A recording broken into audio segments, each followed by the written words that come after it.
I got broads in Atlanta, just to the lean the family. Credit cards in the scammers, hitting the licks in the van. Legacies, family, wait and see, look like a panda. Going out like a Montana, honey killers on the helmets.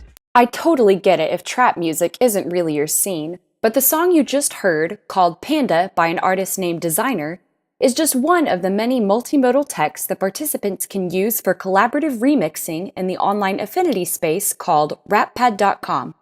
If we venture into the space through the main portal, the site's login, we'll see aspiring rappers, producers, MCs, and writers generating and remixing content and producing and dispersing knowledge over the common interest of rap music.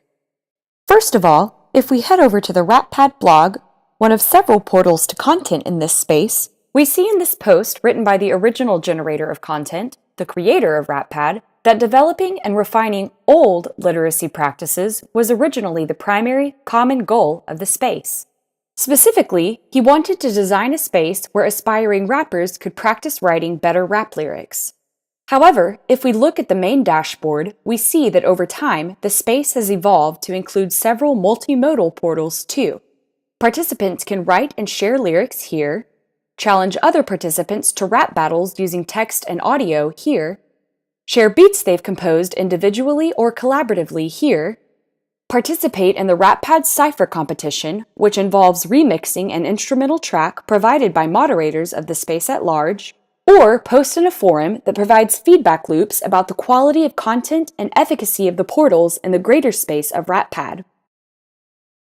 As we move from one portal to another, we see them functioning as generators as well, allowing participants to assume the roles of both novice and master as they assert and exchange knowledge and status through the different portals.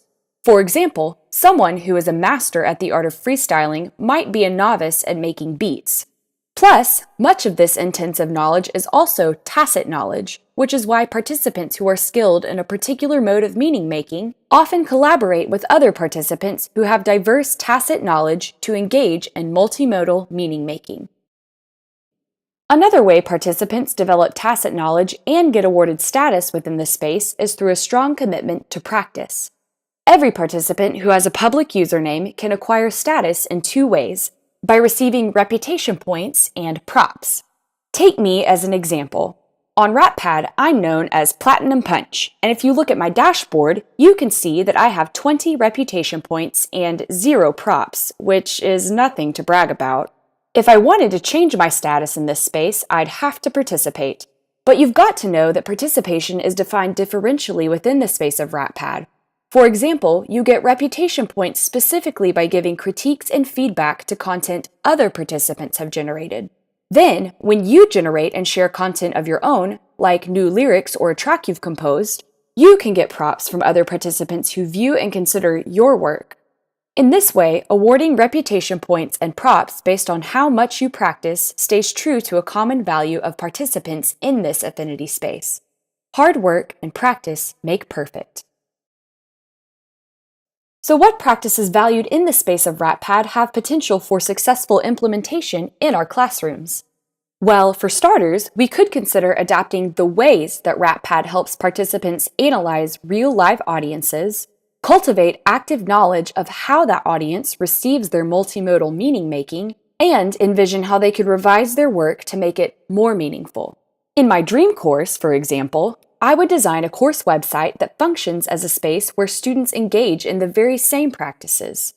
One specific way they could share their knowledge and begin to shape, even if implicitly, a shared set of values could be by awarding something similar to reputation points or props to each other. Props for a job well done on a particular assignment that other students have viewed and analyzed, and reputation points based on level of investment in the course itself as shown through active participation, like asking thoughtful questions and giving helpful feedback in the space of the website itself.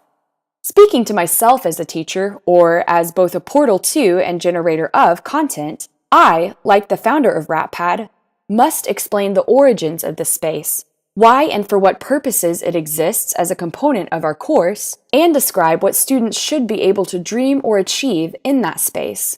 In fact, perhaps one of the major portals could be a blog or discussion board that hosts a student-led discussion of what should be valued in the space, what should be achieved, and what kind of knowledge should be valued. Maybe, throughout the course, there should be an open forum where students are able to provide feedback on what could be done to improve not only the online space itself, but also the use of the space as it connects to things we are doing and learning in the adjacent space of our physical classroom. Rappad even provides an example of the connectedness of the practices in the online affinity space of Rappad and participants' practices in their own time outside of the space by encouraging participants to link to tracks or beats they've shared on SoundCloud, to share their promotional pages on Facebook, and to make connections among their different spaces of production, participation, and sharing with the overarching goal of improving their craft. Teaching students how to strategically make connections among their different spheres of practice and knowledge through a digital space similar to Rappad could help both teachers and students increase their knowledge of digital ethics and opportunity together, both in the physical space of the classroom and online.